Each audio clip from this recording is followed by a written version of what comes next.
Your top story tonight, Acting Chief of Police Cruz spoke at today's Guam Rotary Club meeting addressing his intentions for Guam Police Force and answering questions pertaining to GPD's current concerns and programs.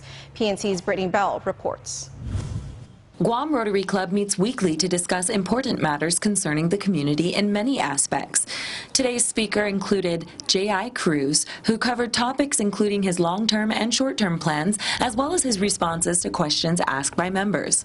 Some of his answers included his applaud and encouragement of GPD working cohesively with federal agencies to cut down on federal crimes. And he shared his response to the necessity of co-bonds on Guam, sharing that he finds them to be helpful to establish police presence beyond the precinct offices and to help increase productivity.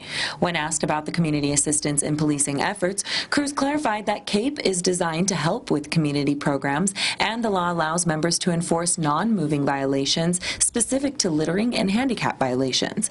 He also addressed his support of maintaining transparency within the force, stating that he would like the subordinated commanders to handle complaints and look into the investigations, as it will help hold officers accountable and empower the subordinate commanders.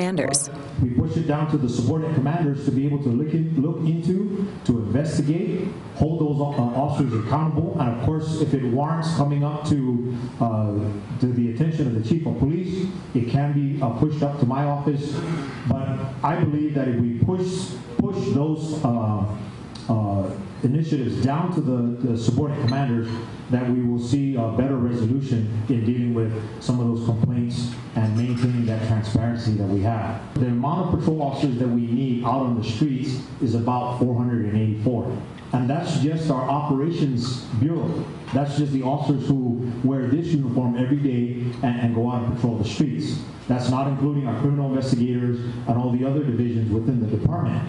So we're looking at 484 officers to patrol the streets, of which our total uniform force is at 327. One of the topics that also came up was how GPD is undermanned in the number of police officers they have and in the number of police vehicles needed to operate at a standard ratio to Guam's population. With GPD being undermanned 157 uniformed officers below the estimated standard, Cruz says that is why overtime is more common, and he plans to allocate the next fiscal year's 11% increase in ways that will positively affect some of those concerns.